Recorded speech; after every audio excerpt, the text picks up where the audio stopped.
tii weyneed way soo socotaa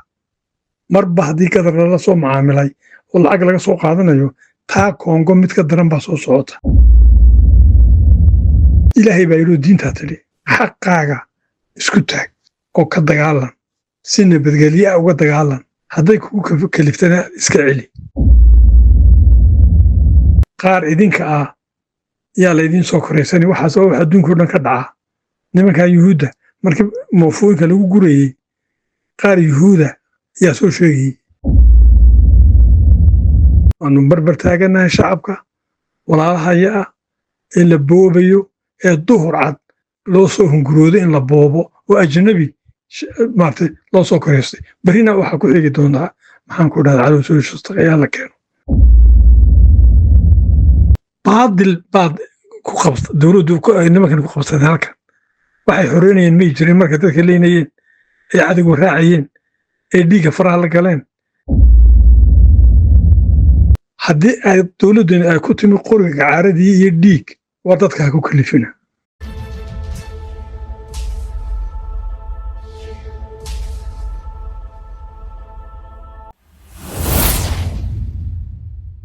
بسم الله والثناء لله وصلى الله على سيدنا مولانا محمد وعلى آله وصحبه نبا wuxuu ku yidhi nin mujaahida oo xaaladan waddanka ka damqaday oo ka hadlay oo kaasina kuwan khaldane sida khaldan wax u wada mujaahidku uu jawaabayay baa kaas oo u shaqeeya kuwaaba yidhi yaa ku dirsaday ama waxaa tahay sidaa iyo sidaa mujaahidku wuxuu ku yidhi waddankan markii laanu xoreynaynay yaana tirsaday xoolaha yaga markaanu miiska dhignay yaana tirsaday naftayada markaanu miiska dhignay yaana tirsaday markaan ku xoreynay adiga yaana tirsaday soomaalila intaa taagan markaanu ilaahay noo diraynu samaynay kasagoo ilaahay yaana tirsaday intaas ugu jawaabay mujaahidku doqonkii meesha ka shaqaynay ee taa weydiiyey waxaan ka hadlayaa agabar arrinta ka socota agabar waa meel taariikh leh intaan SNM iyo waxbaba la bilaabin markii 77kii dagaalka lagu soo jabiyey Soomaalida lanagu soo jabiyey waxay bilaabeen in markaa daaroodka Itoobiya ay soo raraan oo markii inaguna inagu socotay displacement waxa la yiraahdo and replacement ka qaxi dadka meesha leh dad kale ku beer waa bolosigii markaa socday buu ahaa suuqa ka mid ahaa oo bilaabmay markaa 78kiiba laba meeloodba markaa ay beegsadeen labada meeloodba gobolka Gabiley baa banka deereeyahanka iyo agabar labadaa ayaa markiiba la soo dejiyey nimankii maxaan ku dhahdaa dagaal waaqi iyo absamiyo wixii ay faqashu wadatay laga soo kiciyey oo layidhi idiga lahaanaya labada meeloodba waa beeraley waa dhul rich ah labadaba waa laga kacay banka deereeyahanka hay-addii wax siinaysay meesha degtay waa tilaaftuubay markii ay taasi dhacday dabeetana waa lagu kala yaacay wixii meesha lagu beerayey way iska baxsadeen agabar baa timi mujaahidka weynee raagi mujaahidkaas sacuudi arabiyaanu wada joognay jubayl baanu wada joognay sacuudi buu ahaa weliba isagu qandaraas buu qaadan jiray nin ladan buu ahaa wuxuu u yimi agabar beertiisii iyo beerihii dadka iyo wixii oo dhan oo la dejinayo maxaan ku rahaa dadka Itoobiya laga keenay baasaboorka sacuudi halkiiba ku jeexay qoy uu qaatay inta dambe waynu wada garanaynaa halgujaadka galay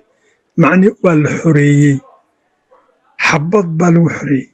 tawakkal cala allah baa lagu xoreeyey isku duubnaan baa lagu xoreeyey maanta maynaan filayn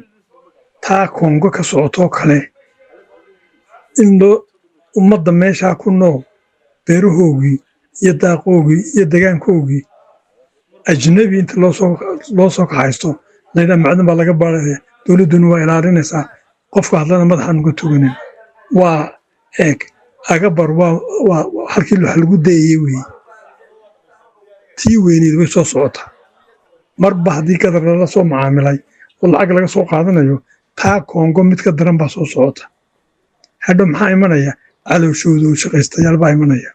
balaayo dhan baa imanaysa marka ummadda haddii la yidhaahdo xaqaaga isku taag ilaahay baa yidhi diintaa tidhi xaqaaga isku taag oo ka dagaalan si nabadgelyo ah uga dagaalan hadday kugu kaliftana iska celi marka waxaan xasuusinayaa inaanu barbar taagannahay shuhaadadii hore uga dhimatay gobolka iyo kuwa maanta shahiiday labada aynan waa shuhaado ahaayeen gacan ku dhiiglihii ku dilay gacan libaaha maxaan ku dhahdaa askartii dadka ilaalinaysay kuwii unbaa dilay iyo wax u shaqeeya wax ay wataan odayaasha wanaag bay sameeyeen taa odayaashaan ku soo noqdo odayaasha Gabiley iyo salaadiinta Sacad Muuse waa isku mid yaan laydi kala saarin waa isku mid suldaanka guud Sacad Muuse iyo suldaanka guud habar awal iyo cuqaasha reer Gabiley iyo salaadiintoodu waa waaxid qaar idinka ah yaa laydin soo koreysani waxaas oo adduunka oo dhan ka dhaca nimanka yuhuudda markii moofooyinka lagu gurayay qaar yuhuuda yaa soo sheegay halkaana yuhuud baa ku jirta halkaana yuhuud baa ku jirta waa eegata marka soo sheegaan iyo haddana marka dambe iyaga moofada la gelinaya marka ciyaala suuq jaga loo dhiibay iyo maxamagarata iyo oday doqonahoo meel waxaasoo dhan waa la filanayaa laakiin dheg looma dhigayo dowladdu heshiis baa lala galay dadku way samreen heshiiska may wada fulin maaha in la yidhaahdo hadhow baa la qaadayaa waa dhiig bay iyay micdaadku qabaa micdaadka meesha in laga qaado weeyaan very very soon inan yaroo meesha u dhashayna in dadka loo soo diro laydhaa hadal maaha odayaasha ka daba hadal waxa muhiimku ay tahay taariikh bay leedahay maxaan ku dhahdaa gabar waa dhulkii ugu horreeyey ee xoreynta Somaliland ay ka bilaabantay wey 78 79 82 bay sanamtime iyadoo reer Gabiley ee already jabhad dagaalanta oo laba faranood ka dagaalanta oo dawladda faqashta la dagaalanta iyo daaradku watay la dagaalanta ayaa lagu yimi maxaan ku dhahdaa xadka ha ku kalifina ummadda haddii aad dhaqankiinu yahay ninkii eeg marka sharciyadda laga tago marka ilbaxnimada laga tago marka aan looba dhalanba ee aadna tidhaahdo ilbaxnimo iyo sharci iyo wanaagba labadaas isma waafaqsana haddii ay dowladdeenu ay ku timi qoriga gacaaradii iyo dhiig waa dadka ha ku kalifina sidiinoo kale inay noqdaan iyagu waan ognahay waaba tiyo muxuu yidhi kasii dartayoo gadarna lacag ka soo heshay waxa soo socdaa waa wax ilaahu ka magan karo iminka iyo haatan nin dabad jooga iyo mid guda jooga iyo odaya inan meel qura waa halkii laynagu tarigaraynayey weeyaan waanu barbar taaganahay shacabka walaalahaya ah ee la boobayo ee duhur cad loo soo hungurooday in la boobo oo ajnabi maartay loo soo koreystay berrina waxaa ku xigi doontaa maxaan ku dhahdaa cadowsooshasta ayaa la keeno wixii lagu heshiiyey sideedaa loo fuliyo iyayna jiqijiqin dambe ka daba iman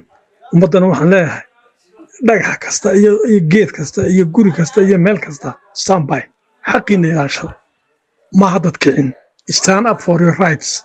qur-aankeena ku taalla waataynu ku xoreyna Somaliland wey baadil baad ku qabta dowladdu nimankan ku qabsadeen halkan waxay xoreynayeen may jirin marka dadka leynayeen ee cadowga raacayeen ee dhiigga faraha la galeen waxba may xoreynayeen kuwan halkoogii baa loogu tegey waa xaqun mashruuc kuwan meesha fadhiya baadil bay ku fadhiyaan kuwan xaq bay ku taagan yihiin waxaasoo dhan maanta aan hadalka kusoo gabagabaynayaa 5 qodob ee odayaasha iyo nimankan meesha jooga dowladdii isla garteen ayaan minni dambe la gelin micdaadka meesha yaalana ama ha la gubo ama ha laga soo qaado kolba sidii roon labadaa mid yaan dib damaysa loogu hunguroon ummaddaasna waxaan leeyahay this is the beginning ama joog ma kaftamayo dadku markuu sharciga ixtiraamo uu ilbaxnimo keeno iyo kuwayna xukumaya dhaqankooga waa kala laba gedisan markaa si ay u dhaqmaan in loola dhaqmo un weeyaan marka xaqiiqda maaragtay marka halkayga loogu tago ilaahay khayrka hayna waafajiyo sida khayrku ku jiro ilaahayna waafaji nabadgelyada iyo waddankan sida lagu keenay kuwii keenay yaan dhibaato kale loo geysanay wabilaahi tawfiiq wasalaamu calaykum waraxmatullah ka maaran jeegii bangiga oo la jaar dahabalaas ku kaydso lacagtaada mar kasta iyo meel kasta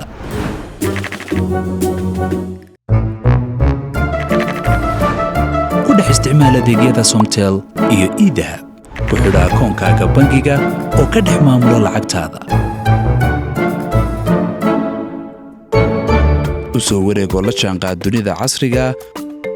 oo ku maamula abka dahabalaas nolol maalmeedkaaga maaliyadeed hadda kala soo deg App Store iyo Play Store abka dahabalaas